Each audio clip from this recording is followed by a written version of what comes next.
सामान की खरीदारी कर रही हैं, क्या लग रहा है आपको कीमतों में का इजाफा कितनी कम क्या देख रही हैं? कम कुछ नहीं है मैडम, और ज्यादा रेट बढ़ गया है। कीमत से समझौता नहीं है क्योंकि भगवान ने अर्पित करना है उसको, इसीलिए पूरा बच्चा है, आधा उधर है आधा इधर है। मुश्किल से हम लोग को 100 गन्ना बेच चुके हैं, 150 गन्ना हमारे पास पर्याप्त बाकी। क्या लगता है शाम तक आपका गन्ना बिक जाएगा? अब उम्मीद तो है ऊपर वाले से, लेकिन अब देखो 4 गन्ने हैं, अब घर में जाके इसको सजाओगे और पूजा करो। तुलसी पूजा के बारे में क्या जानते हो, कुछ जानते हो? क्या है बताओ। तुलसी पूजा में विष्णु भगवान और लक्ष्मी भगवान की ना शादी हुई, उसी के बारे में हम लोग तुलसी पूजा मनाते हैं। दुर्ग का इंदिरा मार्केट, जहां पर हर त्योहार को लेकर के काफी खूबसूरत बाजार सजता है। यहाँ की भीड़ को आप देख करके अंदाजा लगा सकते हैं। कितने सारे ग्राहक यहाँ पर तुलसी पूजा को लेकर के पहुंचे हुए हैं, गन्ने की खरीदारी कर रहे हैं, फूल माला की खरीदारी कर रहे हैं। यहाँ पर आप देख सकते हैं कि जिस तरीके से छोटे छोटे जगह से आज व्यापार करने के लिए लोग पहुंचे हुए हैं।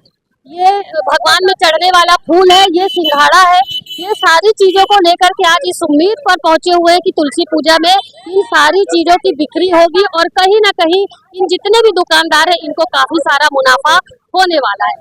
तुलसी पूजा में किस किस तरीके का प्रसाद चढ़ता है, क्या क्या चीजें चढ़ती है। गन्ने की बात यदि करें तो गन्ने का मंडप सजाया जाता है, जिसके लिए गन्ने की खरीदारी लोगों ने कर ली है। अब ग्राहक जो है वो दुकानों में पहुंचे हुए हैं। आइए हम यहाँ पर दुकान लगा करके बैठी हुई एक महिला, उनसे बातचीत करते हैं, पूछते हैं कि आज उन्होंने क्या क्या चीजें बाजार में लेकर के आई हैं और किस तरीके से इन चीजों की कीमतों को तय किया गया है। जी बताएंगे, आप कहाँ से आई हैं? जी मैं सरस्वती नगर से आऊँ। क्या क्या लेकर के आज आई हैं? तुलसी पूजा है, क्या लेकर के आई? तुलसी पूजा में फूल, चना भाजी, लाल भाजी, ये सब चीज चढ़ता है भगवान की। भाटा चढ़ता है, जाम चढ़ते हैं। ये आपके जो ढेरी लगाए हुए हैं, इसकी कीमत कितनी तय की है? ये 20 रुपए भाटा है, 20 पहले रुपए के भाटा। समय में 5 रुपए में मिलता था पहले, उसके बाद 10 रुपए में मिलते थे। अभी तो उसका कीमत हो गया, चना भाजी का कीमत रेट बढ़ गया है, 200 रुपए किलो। किस तरीके के ग्राहक यहाँ पर पहुँचते हैं, मोल भाव करते हैं, क्या बोलते हैं? तो 4 किस्म का ग्राहक पहुँचता है, गरीब से लेके अमीर तक पहुँचता है। जो पहले हम लोग 10 रुपए बेचते थे सामान, आज 20 रुपए कीमत हो गया है। पहले 40 रुपए बेचते थे सिंघाड़ा, आज 80 रुपए किलो हो गया है। ये जो जितना सामान लाए हैं ये बिक जाएगा आपका शाम तक? अब देखो ऊपर वाला का घर में है, अंधेर तो नहीं है, ऊपर वाला के घर में तो बैठे हैं, लेकिन वो बिक गया तो अच्छा, नहीं तो पुन्नी मेला में जाके वहाँ बेचेंगे, उबाल के बेचेंगे। जी मैडम, आप आज बाजार में आई हुई हैं, तुलसी पूजा है, सामान की खरीदारी कर रही हैं, क्या लग रहा है आपको कीमतों में कितना इजाफा कितनी कम क्या देख रही हैं? कम कुछ नहीं है मैडम, और ज्यादा रेट बढ़ गया है। पिछले बार से इस बार का रेट बढ़ा हुआ है। 20 रुपए ही है, पिछले बार भी 20 रुपए था, अभी 20 रुपए है, पहले 10 रुपए मिलता था। अच्छा, तुलसी पूजा को लेकर के क्या किस तरीके की बातें हैं, क्या कहानी है तुलसी पूजा, क्यों करते हैं, गन्ना क्यों चढ़ाते? जो हिंदू उसमें से तुलसी पूजा के बाद शादी होता है, तो पहले तुलसी विवाह को मान्यता दिया जाता है, इसलिए और तुलसी विवाह में ये सारी चीजें चढ़ती है जो आप आज लेने आई। कीमत से समझौता नहीं है क्योंकि भगवान में अर्पित करना है उसको, इसीलिए। देवउठनी एकादशी को लेकर के आप क्या क्या लेकर के बाजार में आई? अभी बाजार में जिस तरीके की भीड़ है, ये आपका सामान शाम तक पूरा बिक जाएगा। जितना बिकी उतना रखो, जितना नहीं बिकी खा जाएगी। ये सारी चीजें भगवान में चढ़ती हैं। त्योहारों का मजा छत्तीसगढ़ में अक्सर देखा गया है। जितने भी तरह के त्योहार है छत्तीसगढ़ में पूरे विधि विधान, पूरे रीति रिवाज से मनाए जाते हैं। अभी कुछ दिन पहले नवरात्रि पर्व, दशहरा के बाद दीपावली और दीपावली के बाद आज देवउठनी एकादशी है, जिसके लिए बाजार जो है वो पूरी तरीके से सज कर तैयार हो गया है। कहते हैं देवउठनी एकादशी में तुलसी का विवाह होता है और तुलसी के विवाह के लिए गन्ने का मंडप सजाया जाता है, जिसे लेकर के बाजारों में गन्ने की दुकानें काफी सारी सज गई हैं। यहाँ हम गन्ने के अलावा और किसी चीज की भी यदि हम बात करें तो फल हो गया, मिठाई हो गई, फूल हो गया, ये सारी दुकानें जो है वो मार्केट में सज कर तैयार हो गई है।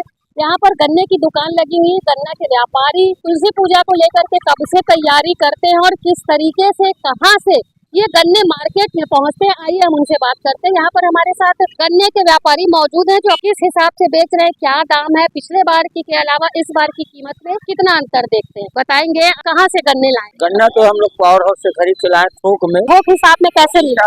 30 रुपए पड़ा है हमको एक नग पीछे। पिछले साल हमने 15 रुपए नग लाया था, इस साल हमको 30 रुपए पड़ा है। किराया अलग से लगता है, ये मान के चलो हमको एक डंडी हमको 35 रुपए का लगभग पड़ा हुआ है। आप जब 30 रुपए में लाते हैं, तो यहाँ ग्राहकों को जोड़े के हिसाब से कितने रुपए जोड़े हिसाब से हम लोग 80 रुपए जोड़ा बेच रहे हैं। प्लस कितने गन्ने लाए थे यार, अभी कितने गन्ने हम लोग अभी 250 गन्ना लाए थे। सब बिक गए? नहीं, पूरा बचा है, आधा उधर है आधा इधर है। मुश्किल से हम लोग वही 100 गन्ना बेच चुके हैं। 150 गन्ना हमारे पास पर्याप्त बाकी। क्या लगता है शाम तक आपका गन्ना बिक जाएगा? अब उम्मीद तो है ऊपर वाले से, लेकिन अब देखो शायद आज मंडी बहुत डाउन चल रहा है, पब्लिक भी नहीं है शहरों में, तो हमको तो लग रहा है कि हमारा माल और बच सकता है। कितने दिन पहले से आप तैयारी करते हैं, क्योंकि त्योहार आने के कुछ दिन पहले से तैयारियां की जाती हैं, तो कितने दिन 2 पहले? दिन पहले से तैयारी करते हैं, माल खरीद के रखते हैं 2-3 दिन पहले से। उसके बाद ही आज एक ही दिन बेचना है हम लोगों को, जो बच गया फिर वो ऐसे ही होने पौने में जाता है। जी बेटा बताओगे, आप यहाँ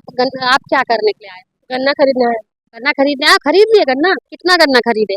हम 4 गन्ने हैं। अब घर में जाके इसको सजाओगे और पूजा करोगे। Yes ma'am. तुलसी पूजा के बारे में क्या जानते हो, कुछ जानते हो? Yes ma'am. क्या है बताओ। तुलसी पूजा में विष्णु भगवान और पार्वती को लक्ष्मी भगवान की ना शादी हुई थी, उसी के बारे में हम लोग तुलसी पूजा मनाते हैं। और ये गन्ने का क्या महत्व है? गन्ने का उसको मड़वा गड़ाने के लिए गन्ने का मड़वा बनाते हैं, ऐसी मान्यता है। आज लक्ष्मी और भगवान विष्णु का विवाह हुआ था गन्ने के मंडप के नीचे।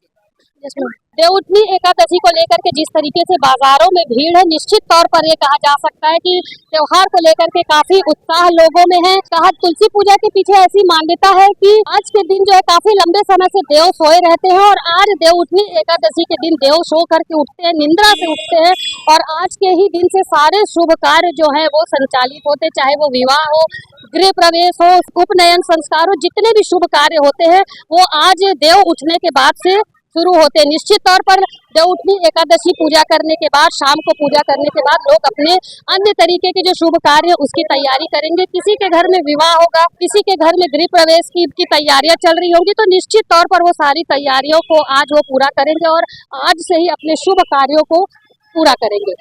यहाँ पर जिस तरीके से दुकानदारों ने बताया, जिस तरीके से ग्राहकों ने बताया कि महंगाई तो है, लेकिन पूजा पाठ से महंगाई में कोई वो नहीं करेंगे, कोई समझौता नहीं करेंगे, चाहे जितनी भी महंगी चीजें हो, खरीदारी तो वो करेंगे ही। फिलहाल तुलसी पूजा को लेकर के जिस तरीके की तैयारियां बाजार में की गई है, जिस तरीके के ग्राहक ये पहुंच रहे हैं, उसे देखकर निश्चित तौर पर ये अंदाजा लगाया जा सकता है कि तुलसी पूजा को लेकर के काफी सारा उत्साह लोगों में है। अब शाम को ये सारी चीजें खरीद करके लोग अपने अपने घरों में पहुंचेंगे और पूरे विधि विधान से भगवान लक्ष्मी और विष्णु की पूजा करके अपने और पूरे परिवार के साथ साथ पूरे प्रदेश की खुशहाली की कामना करेंगे। सीजी भास्कर भी अपने सभी दर्शकों को देवउठनी एकादशी की काफी सारी बधाई देता है और ये कामना करता है कि इस वर्ष उन्होंने जो भी कार्य सोचे हो, जो भी बातें सोची हो, वो उनकी बातें अवश्य पूरी हो। कैमरा पर्सन लक्ष्मीकांत देवांगन के साथ दुर्ग से मैं बीना।